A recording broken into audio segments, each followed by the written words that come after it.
آمرانہ طور پہ قابض ہو گیا، ذوالفقار علی بھٹو کو پھانسی ہو گئی، تو اس کے بعد وہ جنرل ضیاء الحق کے ساتھ شامل ہو گئے، یعنی ان کا ساتھ وہ دیتے رہے۔ جب 1985 میں جنرل ضیاء الحق کے دور میں غیر جماعتی الیکشن ہوا تو وہ قومی اسمبلی کے رکن منتخب ہو گئے۔ اب ظفراللہ جمالی سوچ رہے تھے کہ شاید وزارت عظمیٰ ان کا حق بنے گی، انہوں نے بہت ساتھ دیا ہے جنرل ضیاء الحق کا، لہٰذا وہ وزیر اعظم بنیں گے، لیکن یہ خواہش ان کی پوری نہیں ہو سکی۔ کیوں کہ جنرل ضیاء الحق جو ہیں ذوالفقار علی بھٹو کے پھانسی کے بعد جو معاملات تھے ان کو بہتر کرنے کے لیے سندھ سے وزیر اعظم بنانا چاہتے تھے، لہذا قرۂ فعال جو تھا محمد خان جنو جو پہ نکلا، اور ان کی کابینہ میں، وفاقی کابینہ میں پھر ظفراللہ جمالی جو تھے بجلی اور پانی کے وفاقی وزیر بن گئے۔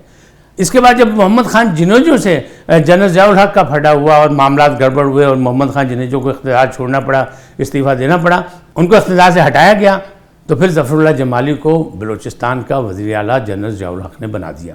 تو پہلی جو بڑی ان کے پاس جو ذمہ داری آئی وہ وزیر اعلیٰ بلوچستان کی حیثیت سے۔ 1988 میں وہ دوبارہ پیپلز پارٹی میں شامل ہو گئے، اور پیپلز پارٹی میں شامل ہو کے پھر دوبارہ وزیر اعلیٰ بنے بلوچستان کے، یعنی انہوں نے کافی ادھر سے ادھر مطلب تحریکیں چلائیں، سب کچھ کیا، خواہشیں پوری کی، سیاسی کردار اپنا ادا کرنے کی کوشش کی، لیکن اس دوران وہ اب ہر سیاسی پارٹی میں، یعنی اقتدار کے دور میں وہ ہر سیاسی پارٹی میں رہے، پاکستان مسلم لیگ نون میں بھی رہے، قاف میں بھی رہے، اور یہ آخری وقت پر اب یہ 76 سال کی عمر میں جب وہ دنیا سے رحلت کر گئے ہیں، اس وقت وہ تحریک انصاف میں شامل ہو چکے تھے۔ اگر ماضی میں جھانکیں تو جس وقت یہ وزیر اعظم بنے تو کیسے بنے؟ چودھری شجاعت کے بقول، جو مسلم لیگ قاف کے صدر ہیں، ان کے بقول یہ ہے کہ پاکستان مسلم لیگ قاف اور متحدہ مجلس عمل کے مذاکرات ہو رہے تھے اقتدار کے لیے، تو ہم نے ان کا نام پیش کیا کہ ان کو وزیر اعظم بنا دیا جائے، کہ یہ بلوچستان سے تعلق رکھتے ہیں، بلوچستان کی محرومیت کا خاتمہ کرنے کے لیے ضروری ہے کہ وہاں کے کسی شخص کو وزیر اعظم بنا دیا جائے۔ انہوں نے کہا کہ اس پہ مولانا فضل الرحمان بہت ناراض ہوئے، اس لیے کہ بلوچستان میں وہ ان کے حریف تھے اور دونوں ایک دوسرے کے حریف تھے، لہٰذا وہ چاہتے نہیں تھے، لیکن ہم نے کوشش کی، جب جماعت نے ان کی منظوری دے دی تو پرویز مشرف نے کہا کہ اگر آپ لوگوں نے منظوری دے دی ہے تو آپ کی مرضی ہے۔ کیوں؟ پرویز مشرف نے چودھری شجاعت کی ذمہ داری لگائی تھی کہ آپ نامزد کریں گے نیا وزیر اعظم، یعنی یہ نواز شریف کے اقتدار کے خاتمے پر جب مشرف نے قبضہ کیا تو اس کے بعد کی بات، جب اس کے بعد الیکشن ہوئے تو اس میں تو چودھری شجاعت نے ان کو نامزد کیا، پارٹی نے، پاکستان مسلم لیگ قاف نے اس کی منظوری دے دی۔ مشرف صاحب کے پاس جب یہ بات پہنچی تو انہوں نے کہا دیکھیں میں ظفراللہ جمالی کو نہیں جانتا، لیکن اس کے باوجود اگر آپ اس پہ مطمئن ہیں تو مجھے کوئی اعتراض نہیں۔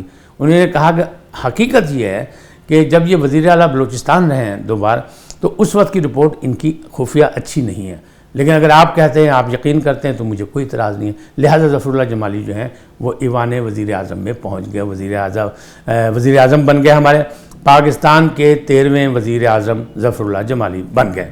اب اس دوران ساری چیزیں چلتی رہیں کہ کیوں مشرف ناراض ہوئے، ہوا کیا؟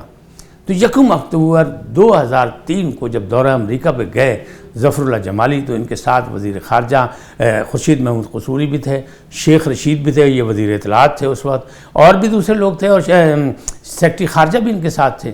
لیکن ہوا یہ کہ وہاں بہت سی ملاقاتیں ہوئی، صدر بش سے بھی ملاقات ہوئی، ساری بات ہوئی۔ ایک بار انہیں سیکرٹری دفاع سے ظفراللہ جمالی نے کہا کہ میں آپ سے علیحدگی میں ملاقات کرنا چاہتا ہوں، انہیں ٹائم دے دیا۔ جو امریکہ کے سیکرٹری دفاع تھے انہوں نے ٹائم دیا، ڈونلڈ رمزفیلڈ نام تھا ان کا، تو وہ انہوں نے ٹائم دے دیا، تو یہ ظفراللہ جمالی اکیلے ان سے ملنے چلے گئے۔ جس وقت یہ ملاقات جاری تھی اور باہر شیخ رشید صاحب بیٹھے تھے، میں ہمیشہ شیخ رشید کو کہتا ہوں کہ وہ ڈیوٹیفل آدمی ہے، تو اس وقت بھی وہ ڈیوٹی پہ تھے، وہ باہر بیٹھے ہوئے تھے، اندر ظفراللہ جمالی جو ہیں وہ مذاکرات کر رہے تھے، ملاقات کر رہے تھے سیکرٹری دفاع امریکہ سے۔ تو بات کرتے کرتے جب اسی دوران میں شیخ رشید کہتے ہیں، اپنی کتاب میں لکھتے ہیں کہ ایک فون آیا، تو انہیں فون سنا تو وہ DG/ISI کا تھا۔ وہ جب DG/ISI کا فون آیا جنرل احسان کا، تو انہیں پوچھا کہ کیا ہو رہا ہے، کیا کر رہے ہو؟ تو شیخ رشید کے بقول وہ کہتے ہیں میں نے کہا میں باہر بیٹھا ہوں، اندر وہ ملاقات کر رہے ہیں وزیر اعظم صاحب۔ نے کہا کس سے ملاقات کر رہے ہیں؟ ان کا سیکرٹری دفاع سے۔ انہیں کہا ساتھ کون کون؟ ان کا کوئی نہیں، اکیلے۔ ان کا وہ اکیلے ملاقات کر رہے ہیں۔ ان کا اچھا، انہیں فون بند کر دیا۔ چند لمحوں بعد شیخ رشید کے ہی بقول دوسرا فون صدر مشرف کا ہے۔ انہیں پوچھا ہاں بھائی شیخو کیا ہو رہا ہے؟ شیخو نے وہی داستان سنا دی کہ میں باہر بیٹھا انتظار کر رہا ہوں اور اندر جو ہے ظفراللہ جمالی صاحب جو ہے سیکرٹری دفاع سے ملاقات کر رہے ہیں امریکہ کے، اور ہم انتظار کر رہے ہیں ان کے آنے کا۔ انہیں کہا وہاں سفیر ہے پاکستان کا؟ انہیں کہا نہیں۔ انہیں کہا وزیر خارجہ خورشید محمود قصوری اندر ہیں؟ انہیں کہا نہیں۔ انہیں کہا سیکرٹری خارجہ اندر ہے ملاقات میں؟ انہیں کہا نہیں۔ انہیں کہا اوکے ڈن، اتنا کہا کہ انہیں فون بند کر دیا۔ جب فون بند کیا تو شیخ رشید کہتے ہیں کہ میں گھبرا گیا کہ معاملہ گڑبڑ ہے۔ وہ واپس دورہ مکمل کر کے واپس آئے پاکستان، تو مختلف خفیہ ایجنسیوں نے، مختلف اداروں نے صدر پرویز مشرف کو بریفنگ دی دورہ امریکہ کے بارے میں۔ ظفراللہ جمالی صاحب نے اپنی بریفنگ دی صدر مملکت کو۔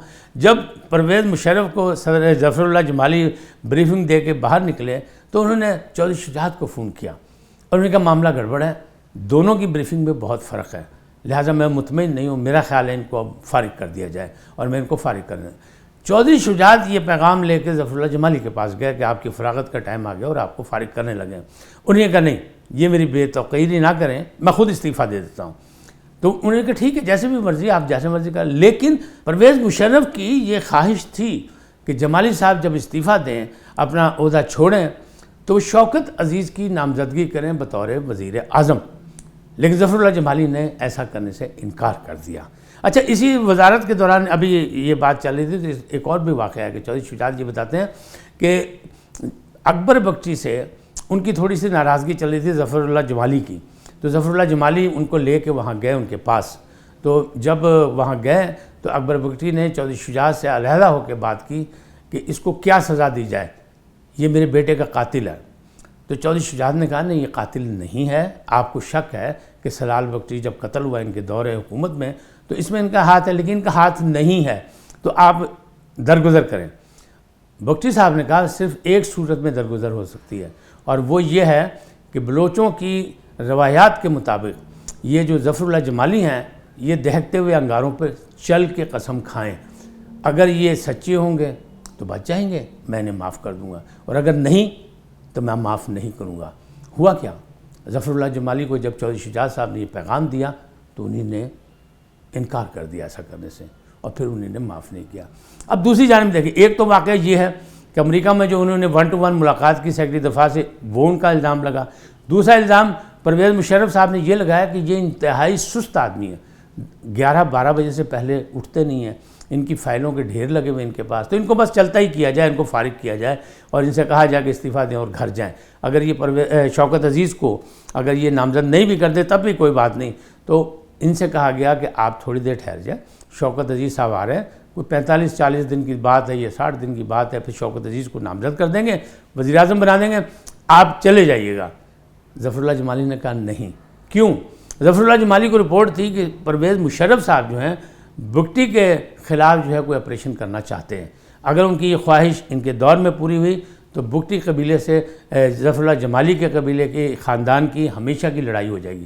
انہیں کہا میں نے وہاں سیاست کرنی بلوچستان میں، لہٰذا میں یہ رسک بالکل نہیں لے سکتا، لہٰذا انہوں نے استعفیٰ دیا، اور چودھری شجاعت جو تھے وہ ہمارے 14ویں وزیر اعظم بنے پاکستان کے، صرف 45 دن کے لیے انہوں نے اپنی مدت پوری کی ہے۔ 45 دن وزیر اعظم رہے چودھری شجاعت، اس کے بعد وہ آ گئے شوکت عزیز صاحب، ان کو منتخب کرایا گیا اور وہ ہم پر مسلط کر دیے گئے۔ یہ معاملہ تو اس طرح ہے، لیکن آپ یہ دیکھیں کہ جانے والے جو ہمارے وزیر اعظم ہیں بلوچستان کے اعزاز یافتہ پہلے اور وزیر اعظم اب تک کے 2020 تک کے ظفراللہ جمالی انتہائی سادہ طبیعت کے آدمی تھے، انتہائی ملنسار تھے۔ ان کو ہاکی فیڈریشن کا صدر بھی بنایا گیا تھا کیونکہ انہوں نے اپنے لڑکپن میں ایچیسن میں بہت اچھی ہاکی کھیلی تھی، لیکن وہاں سے بھی انہوں نے استعفیٰ دیا تھا۔ اس کے بعد دوبارہ، یعنی ان کے استعفے کے بعد پاکستان پیپلز پارٹی نے جو قاسم ضیاء ہیں ان کو صدر بنایا تھا، لیکن اس کے بعد پھر جب وہ پاکستان مسلم لیگ میں واپس آئے اور نواز شریف نے ان کی تعریفیں کی اور انہیں کہا کہ ہاکی میں آپ دلچسپی لیں، ہاکی ہمارا قومی کھیل ہے اور ہاکی اگر ترقی نہیں کرے گا تو بڑا دنیا میں بڑی جگہ سائی ہو رہی ہے، ہمارے بڑے اعزازات ہیں، تو ظفراللہ جمالی نے پھر ہاکی فیڈریشن میں جو ہے وہ دلچسپی لینی شروع کر دی۔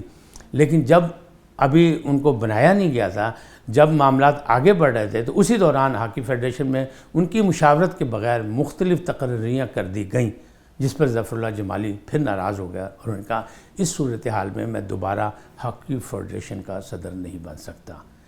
لہٰذا وہاں سے انہوں نے انکار کر دیا، ورنہ وہ دوبارہ وہاں بھی صدر بن جاتے ہیں۔ لیکن افسوسناک بات یہ دیکھیں، ایک شریف آدمی، ایک سیاسی آدمی، اب وہ جو ہے جس انداز میں چل رہا تھا اس کو وہاں سے بھی، وزیر اعظم سے بھی استعفیٰ دینا پڑا، اپنی غلطی سے کہیں یا زبردستی کے صدر پرویز مشرف کی خواہش پہ کہیں، اسی طرح اسے ہاکی فیڈریشن سے بھی استعفیٰ دینا پڑا۔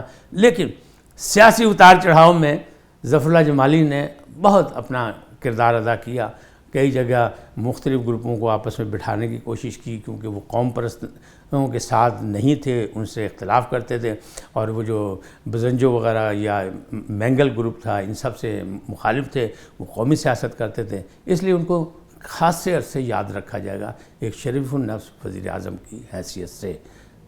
آج اتنا ہی، پھر ملیں گے کسی نئے موضوع کے ساتھ۔ ناصر نقوی کو اجازت دیجیے، اور اس کو خود بھی دیکھیں اور دوستوں سے بھی دیکھیں، تاکہ ہم اپنی تاریخ سے آگاہی حاصل کریں۔ اللہ حافظ۔